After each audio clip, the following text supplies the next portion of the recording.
Bueno, acá estamos con este. Siempre, o sea, yo digo, y yo creo, Néstor, vos estarás bienvenido primero que nada. Gracias. Estarás de acuerdo que necesitamos ponernos una GoPro cada uno de nosotros acá y autogestionarnos el corte. Pero totalmente, totalmente nos hacemos. ¿Verdad? En la Sí, sí, sí. tanda nosotros hacemos otro programita. Totalmente delicioso, además, porque es libre, sin ningún protocolo, sin ninguna cosa. Ni de palabra, No, ni no, de nada, tema. nada, O sea, nada. Nos cruzamos, nos pisamos, nos divino. es Lo tal que es. cual. O sea que vamos bien.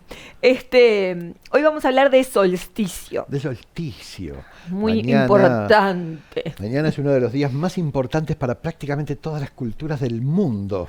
Nosotros que vivimos en la occidental, que es la única que le da la espalda a todas las demás, deberíamos aprender muchísimo de esto y mucho más en la situación en la que estamos viviendo. Totalmente.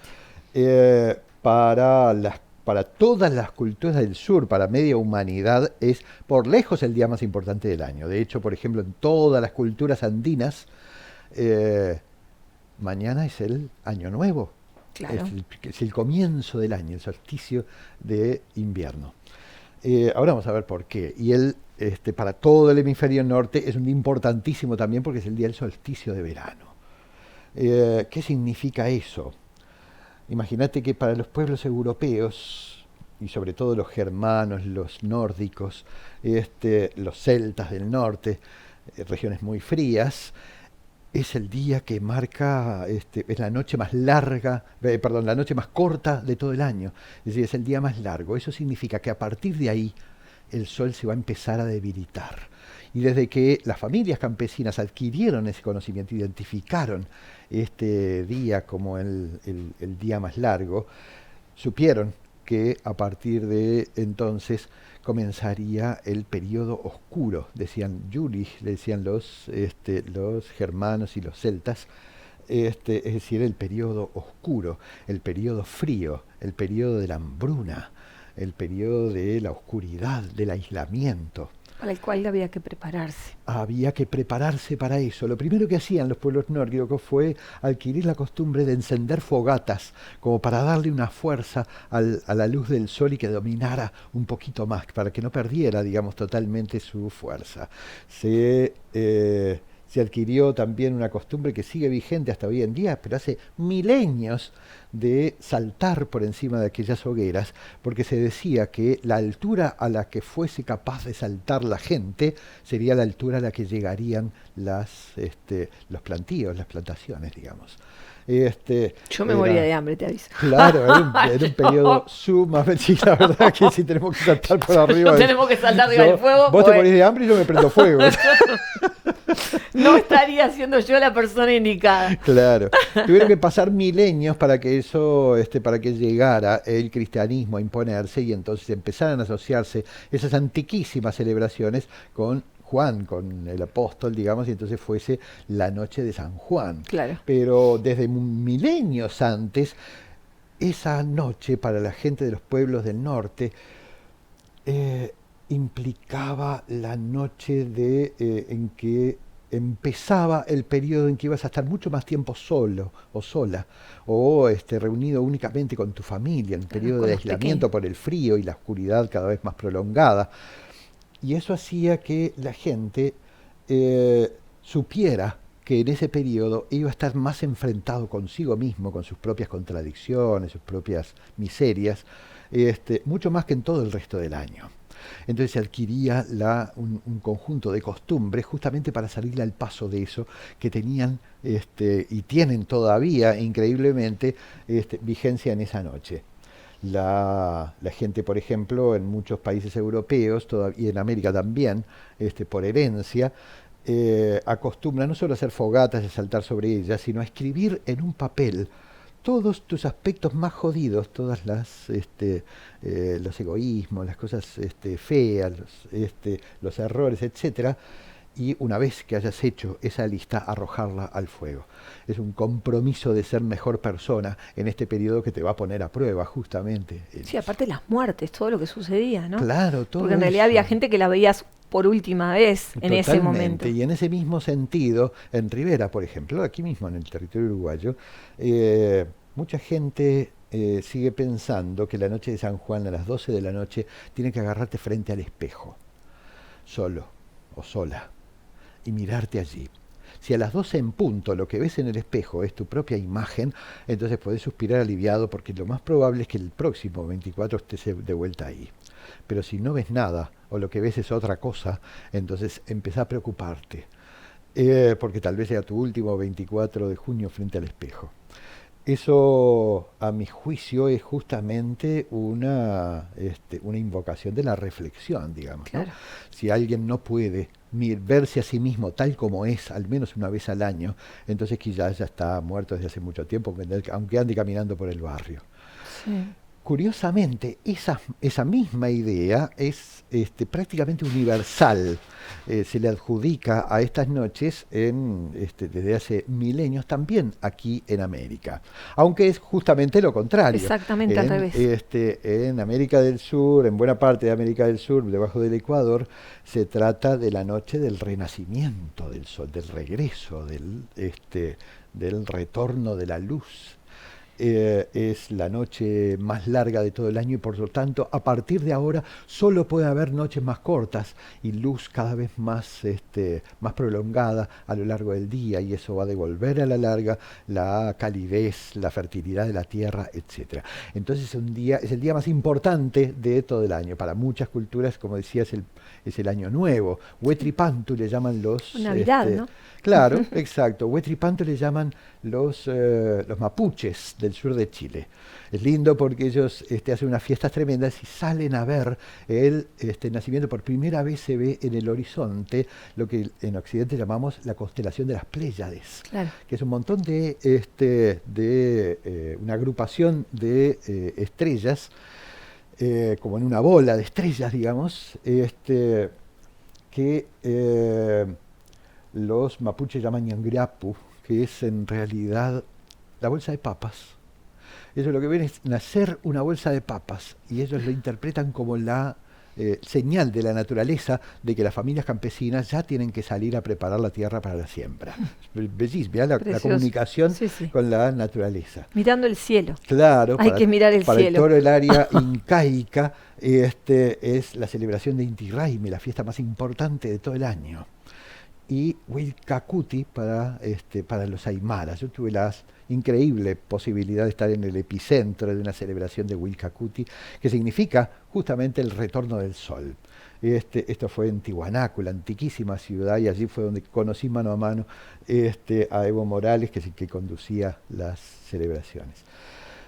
Y la interpretación que le da es muy hermosa, y me gustaría que esa reflexión nos quede en esta charla.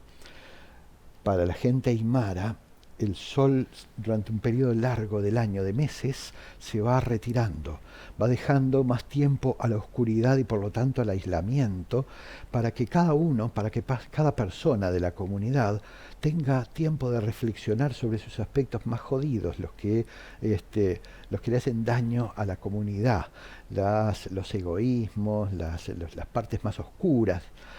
Y entonces, cuando uno ha hecho durante meses esa reflexión y ha identificado sus aspectos más oscuros justamente, entonces el sol vuelve para darte más tiempo de reparar todos esos aspectos jodidos.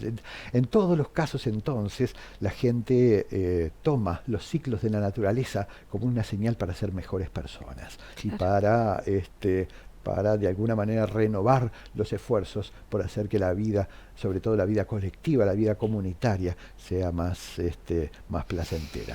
Yo creo que es una buena reflexión después de haber pasado esta larga noche juntos, y de estar de alguna manera avisorando el regreso de la luz, el regreso del sol. Sí, me parece que es una buena noche para recuperar esos ciclos naturales de los que nos hemos apartado tanto.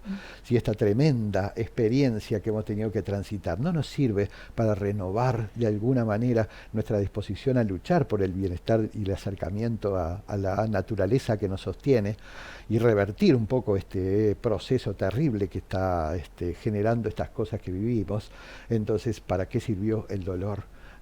¿Para qué sirvió la tristeza? Creo que esto es una buena noche para, a partir de ahora, junto con la naturaleza, empecemos a hacer que la luz vuelva. Sí, sí, conectar y darnos cuenta. Exacto.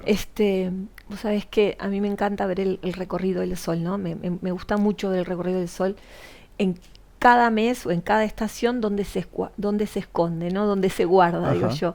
Y tengo como muy grabado dónde se guarda en Montevideo, dónde es, en qué calle, o sea, dónde lo veo caer, ¿verdad? Y dónde lo veo salir, y también dónde lo veo salir y dónde lo veo entrar en mi casa afuera.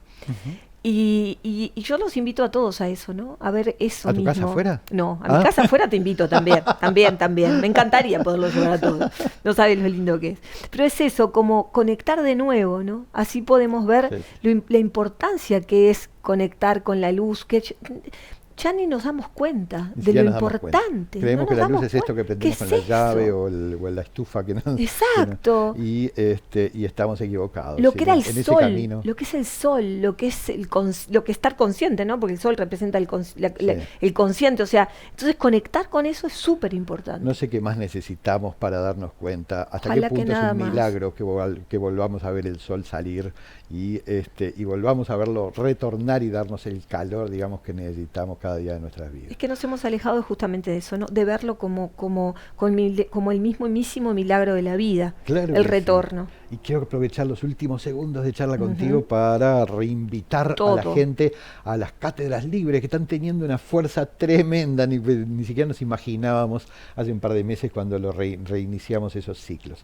Son intensos cursos, talleres de hora y media o dos a la semana durante 8 intensísimas sesiones donde enseñamos a la gente a interpretar, a comprender los sentidos más profundos de las historias de la tradición oral de los pueblos. Y un retorno a la tradición oral. Exacto. Yo creo que en este momento, en esto que estamos atravesando. Yo creo que sí, hay un retorno, hay un, empezar a apartarnos, nos escuchamos más, creo que hay el hecho de haber estado tanto tiempo mayoritariamente encerrados en pequeños grupos, el hecho de extrañar el encuentro con los otros, el asado, el abrazo, etcétera, nos ha hecho revalorizar, obviamente, la palabra como algo que estamos necesitando cada día más, digamos, ¿no? Como lo que simboliza justamente el reencuentro y la posibilidad de dialogar con un otro. Eso creo que al igual que la propia naturaleza, esta experiencia nos ha hecho revalorizar eso y darnos cuenta de hasta qué punto muchas veces solo le damos valor a las cosas que vamos perdiendo o se nos van yendo entre los dedos, digamos, y que podamos hacer nada al respecto. Las cátedras libres justamente para eso, para comprender por qué ciertas historias pasan a ser parte de una tradición, de una memoria colectiva, y cómo eso ha operado y opera todavía como una eficaz herramienta educativa cuando tenemos que charlar con los gurises, con los hijos, los nietos, los alumnos, las vecinas, los jóvenes, etcétera.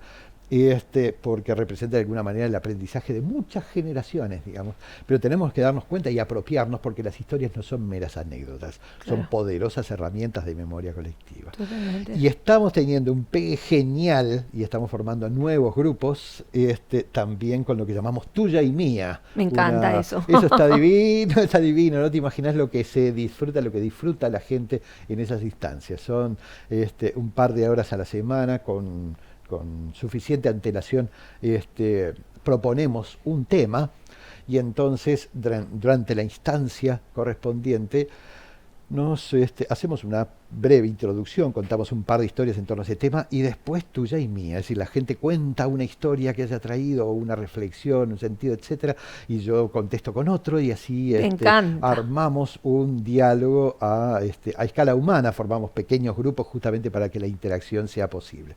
Y todo eso a costos prácticamente ridículos porque es la contribución que queremos hacer para que este periodo en el que estamos atravesando, bueno, no sea vivido, digamos, como una prisión domiciliaria, sino como una oportunidad de encontrarnos de maneras diferentes. Buenísimo, buenísimo. En las redes está todo. Montevideo Secreto en Facebook, Instagram, montevideosecreto@gmail, si alguien quiere enviar un correo para conocer más información. Todo eso está disponible y abierto.